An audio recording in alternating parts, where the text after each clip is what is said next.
Hey, all, welcome in to Recruiting at the Voice of College Football. My name is Manny. Here, just love recruiting, love talking about it, every aspect of it, of the high school game, the recruiting process, just a humongous, huge passion of mine, something I really, really love to do. So I'm here to talk about it. Just kind of new. So if you see me come across your team's channel, click on the video. We're going to talk all things recruiting here and prospects. If you have any questions about it, at the bottom you can see where to find me at. But just really happy to be here. Thanks for tuning in. Really appreciate y'all. On X, please give me a follow, Manny _303, IG 303 _Manny. Also follow us at the VOCFB, Voice College Football on X, and catch us on Spotify, Apple, iHeartRadio, Amazon, or wherever you get your podcasts. One of the things that's kind of new, if you have any players you want to go over or just want to debate for the next show, please text me at 970-614-5771 and type recruiting in all caps before the message. You can see at the bottom. But just really happy to be here. Thank you for being with us. Like I always say, without you, we have no show. It is you guys that do the work here and just come in to listen to me talk about football. So today what I have for you guys is we're going to go over my top 5 recruits in the class of 2026.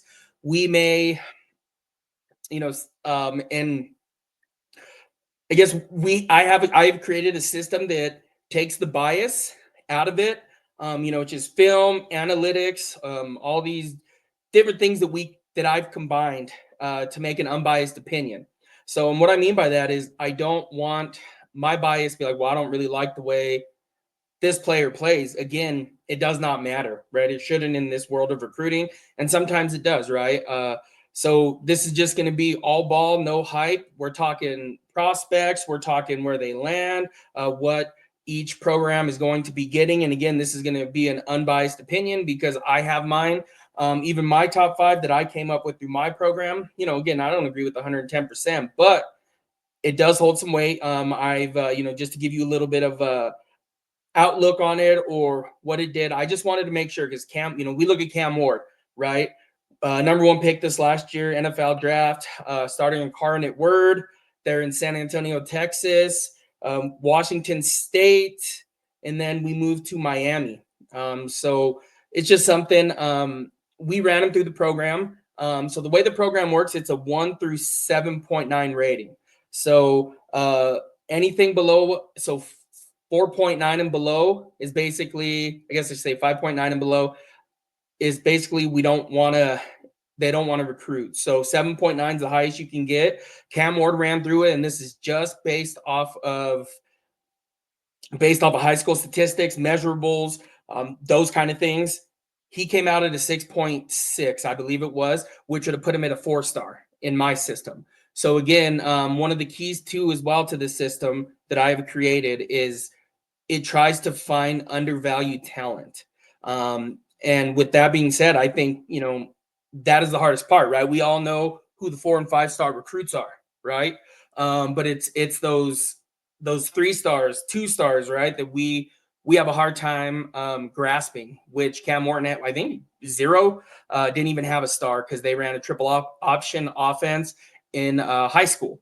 So it's just something to think about, something that I like to bring. And again, it does take the bias out of it. So you're not just hearing me up here talking about these players and the bias that I have with them. Again, this is just, I'm trying to give you guys an unbiased opinion, something that I created here at the Voice of College Football to just kind of help with this recruiting process and to give some of these players without all the hype and all those other things that go on, just what are they putting on the field? What are they putting on tape? What are they doing in the weight room? What are their measurables? And it compared to other top recruits as well. So we did take that into account. So today I want to go over our top 5, where we're going to start first. My number 5 guy, Diabell. If he's a fantastic athlete, fantastic quarterback, one that has been my number 1 quarterback since watching him last season. Just absolutely think the kid's amazing. So let's start with him. So a quarterback from American heritage, Florida, committed to the Texas Longhorns. My model, as of right now, gives him a 7.68 overall score. So this means he's a blue chip 5-star status. Bal's got an elite arm and field vision that screams future SEC star. Uh, Texas has a gem ready to sling it again, right there in Austin again. So let's dive into a little bit why Bal's a big deal for the Longhorns. So first of all, right, you probably heard this, Texas fans. You guys are probably like, I already know what he's gonna say. But son of Raja Bell, former NBA player, one that got into it with Kobe, in the playoffs. Again, just being a competitor. But absolutely, his dad, Raja was a heck of a basketball player. Um, but just the film grade overall, right? I said 7.9 is the highest you can get. Diabel got a 7.9. He showcases elite arm talent, threading tight windows with pinpoint accuracy. Decision making is elite. Reading defenses instantly and minimizing turnovers with smart choices. Measurables grade of 7.28 reflects his 6'2", 195-pound frame with mobility for college ball. Pocket presence is top tier. Staying cool under pressure, extending plays with his feet. This kid he can play. He can just flat out play. When we watch it, the pocket presence, that is kind of what, what this looks like, I guess, like what the college football looks like. Heck, even the NFL, right? Those off script plays, whenever the broken plays, that is with, Patrick Mahomes makes tons of plays that way. And again, it is not a bad thing. We got used to that, up until about 10 years ago, right? About players being, not running the plays they're supposed to run, and all these different things. But this is kind of what the NFL has now turned into as well. And college football, it's kind of always been that way, but now more so now, more than ever. So Texas's pro style spread offense perfectly. He fits it perfectly, with mechanics ready for the SEC. So he is Diabel is a perfect fit there at Texas. And again, the SEC. He's playing in one of the best conferences in America, right? In college football, right? One of the two, right? Big Ten or SEC, whatever it is that whatever it is, the one that you feel like it is. So projection score of 7.59. So this is just the projection of where I see him. A projection score of 7.59 signals power four player with potential. I would say by year one, he should be starting. And again, that is if Arch Manning decides to go pro, right? Texas has tons of riches there, which we'll dive into here in a bit. But if we see Arch Manning go pro, you probably see, after this season, you probably see Diabel take over next year as a true freshman. Why he stands out. So again, my model sees Bell as a future star, elite intangibles for Texas's high octane offense with Sark. Those of you, there at Texas that have Sark there, I don't preach into the choir at this point, but he is a fantastic coach, phenomenal what he does with developing quarterbacks, developing talent. Perfect fit there at Texas. So Diabel, his arm and poise make him a fit to follow Texas's recent QB success, ready for big games. What is pretty wild, right, is and Texas fans, you probably know this, but they go from number one QB in the country, right, when they got him, Quinn Ewers, right, when he came out, right, before he transferred, all that. But Quinn Ewers, number one QB in Arch Manning, and now you guys move on to the number one QB in Diabel. So again, the rich get richer. Most important position on the field. Texas has shored up for years to come at this point. This is not going to be a problem. And again, this is the way the dominoes are falling. Sark has a quarterback-friendly offense, and you're just going to continue. They're going to continue doing this, landing one of the top two QBs every couple years whenever they pursue one. And again, Longhorns have right, the whole NIL and all this. Good for them. So this is going to be a trend that we follow, a trend that has been taking place, but one that we'll follow. And I don't see Texas ever going without a top three quarterback starting. The one that came out of high school, right? So I don't ever see this trend stopping. So he's not just a passer, though. He's a leader who can change games. He can create with his legs. The kid is athletic. He plays basketball, played tons of different sports. I think I read something a while back. They were talking about, he was talking about how his dad pushed him to try all kinds of different sports. So he is a really good basketball player as well. So if you have some time, go on a huddle, check him out. Basketball highlights are there as well. He is a phenomenal basketball player as well. And then, this is just kind of like came here, seeing him on ESPN on Friday night. They were down 28-0 at halftime. Uh, Diabel was 6 of 13 for 36 yards and 2 lost fumbles. At that point, right, I was kind of like, oh man, like hopefully I'm not wrong here, right? But basically the entire American Heritage offense, they turned it around. It was highlighted by a 31-yard touchdown pass from Bell to Jamar Denson. Bell finished the game completing 20 of his 34, so 20 of 34 for 231 yards and 1 touchdown. So think about where he was at halftime. So essentially almost threw for 200 yards in the second half, led the team.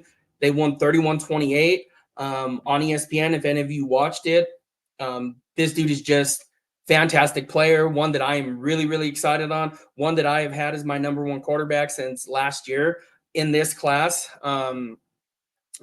So what I like to do, just kind of give you guys something to think about. Just picture Bell slinging passes for Texas in the SEC.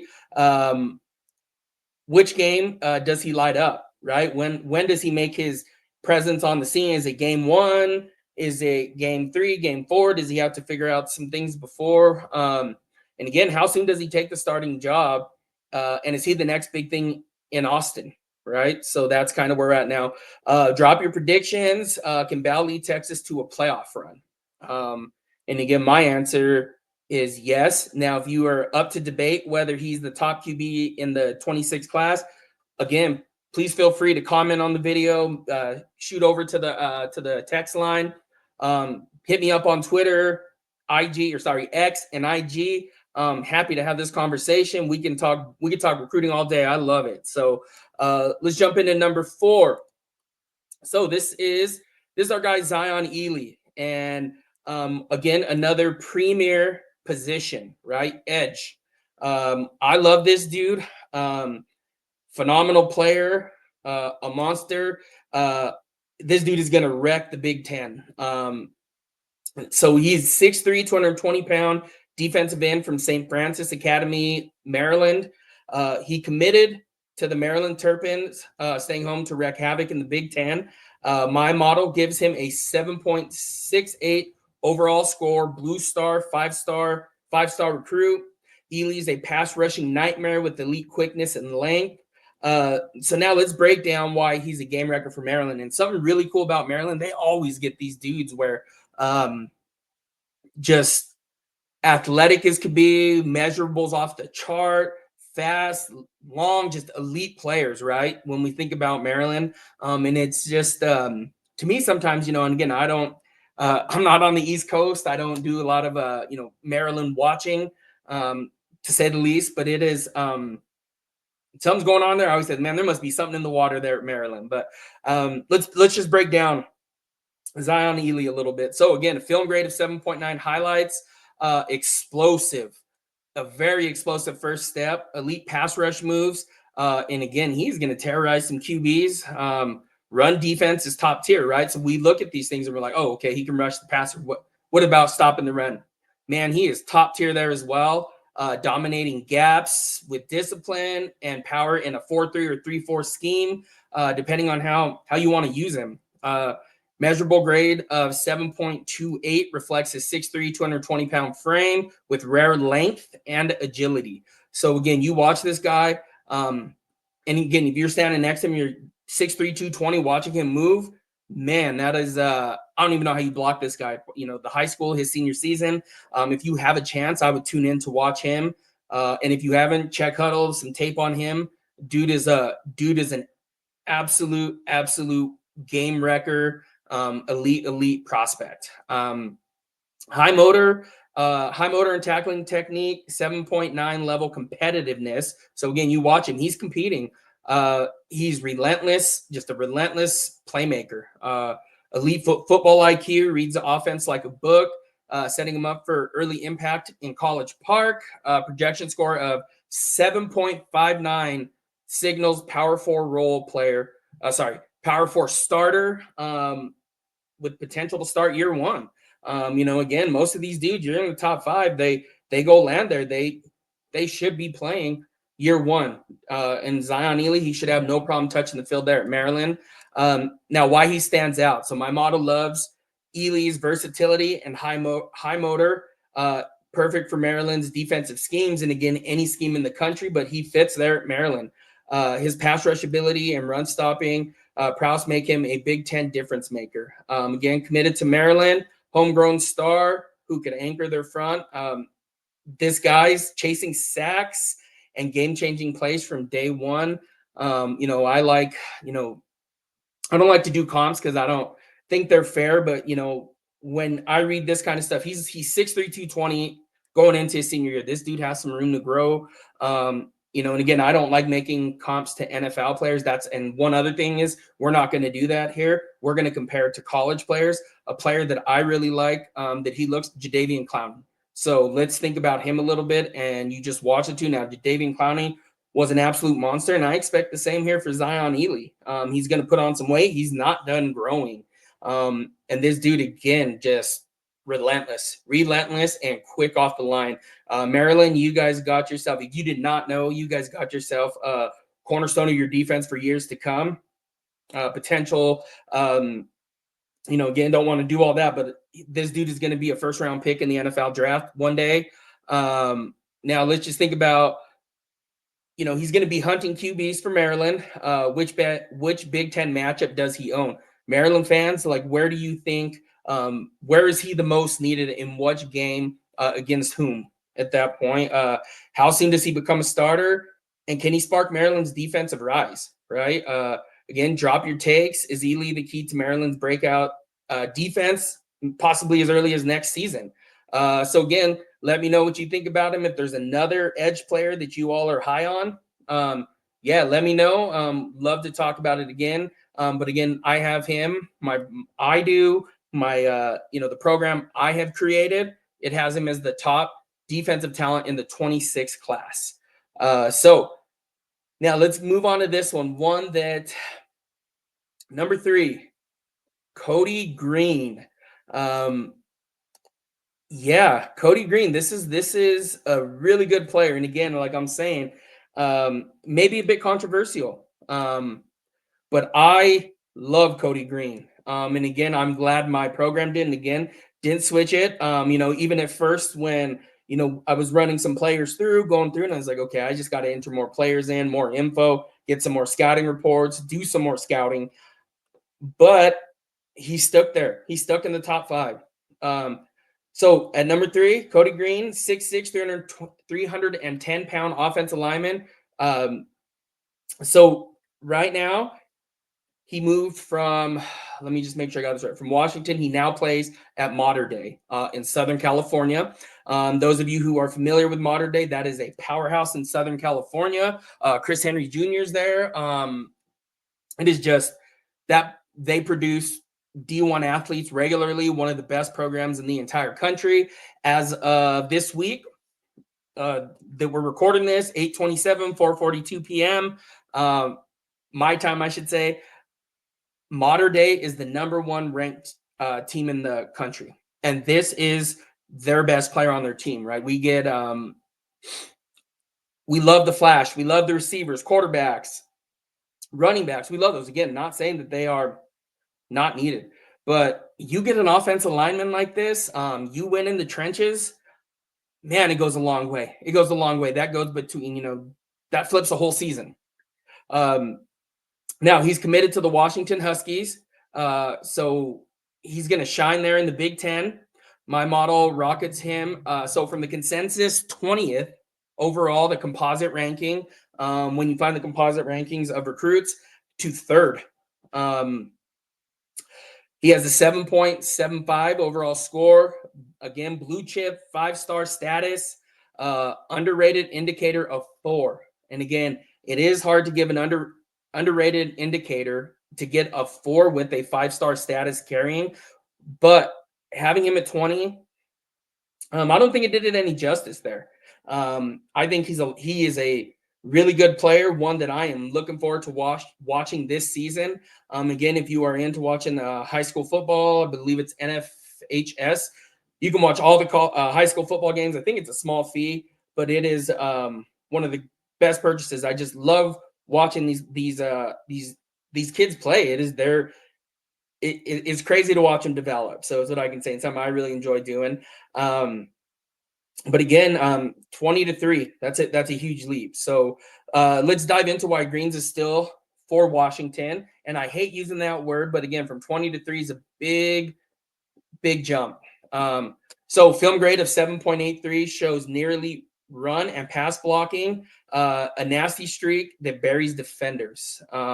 He's quick off the snap, creating lanes and shutting down rushers with power and technique. Measurables grade of 7.63. So this reflects his 6'6", 310-pound frame with rare arm length and agility. Just a I would highly encourage you guys to give him a watch on Huddle. If curious, competitive toughness 7.9 makes him a relentless finisher, pancaking opponents. Elite football IQ directs the line with veteran poise, perfect for guard or tackle roles. So his projection score of 7.74 signals immediate power for impact for Washington's line. So fully expect him to start next year at Washington. Um, so the model, my model is 7.75 overall score, and underrated indicator of 4 make Green a breakout star. So I am really interested in watching him this year. And again, please do if you can. And again, I don't want to say scouts missed his elite potential, but this is one we're going to be talking about in a couple years as a high pick. And again, plenty of teams were after him, but I think having him at 20 as a composite ranking didn't do him any justice there. But Cody Green is one heck of a player. So let's talk about this. So picture Green anchoring Washington's line, which, and again, you're going to see him there for a couple years. You know, Washington does have a lot of good offensive linemen that come from there.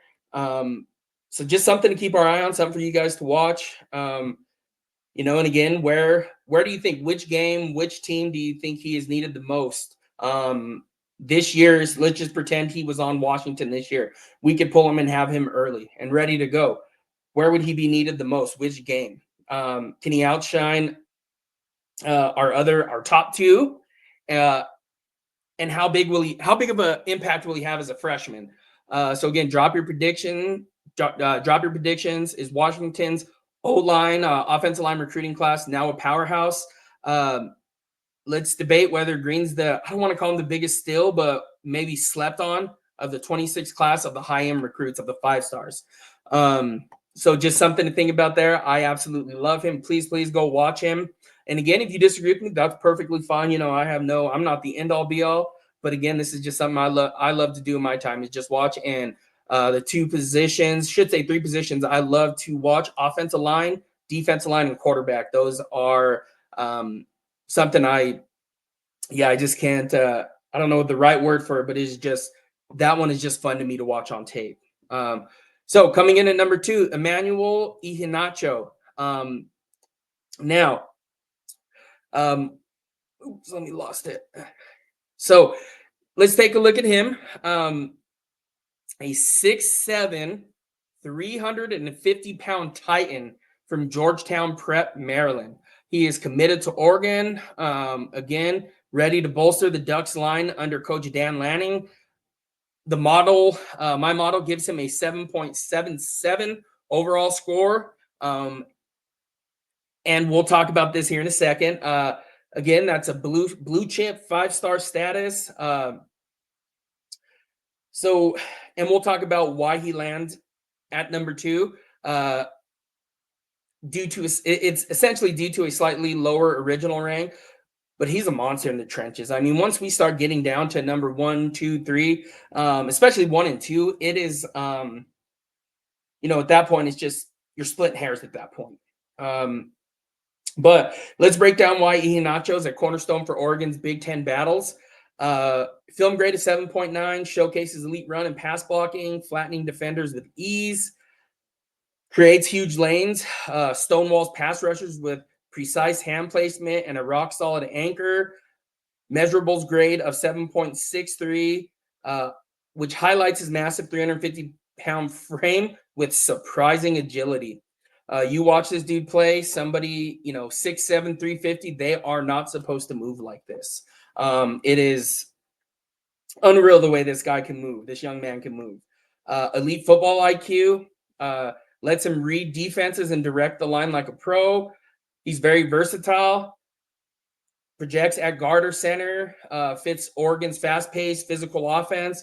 My projection score of 7.77, sorry, 7.77, it's a lot of sevens, signals immediate power force starter.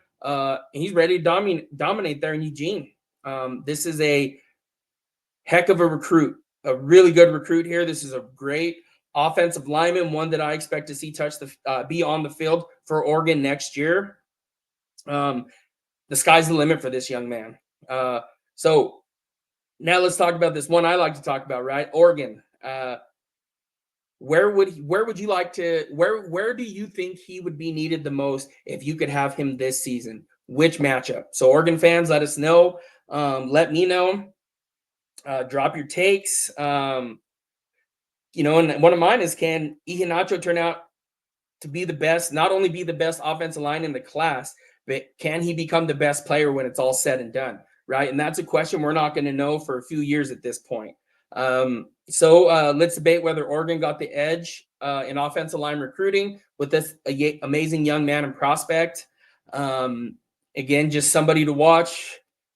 That size. I mean, right? You could teach all these different things, but size, you can't teach that, right? Just like the same thing with speed. You cannot teach somebody to run faster. You can't teach somebody how to grow bigger. So this dude is a fantastic player, and one I'm looking forward to watching this season in high school, but in Eugene as well. So just again, tune in, check him out on Huddle. Just a fantastic player, fantastic young man. Now, number one, Jackson Cantwell. This kid, initially, I thought he was on his way to Georgia with quarterback Jared Curtis. That didn't happen. He is a 6'7". Let's dive into him, I guess. 6'7", 315-pound offensive lineman from Nixia High School in Missouri, committed to Miami, set to dominate there. In the ACC, this dude is going to be a monster in the ACC. My model gives him a 7.77 overall score. Blue chip, 5-star, the top of our class here.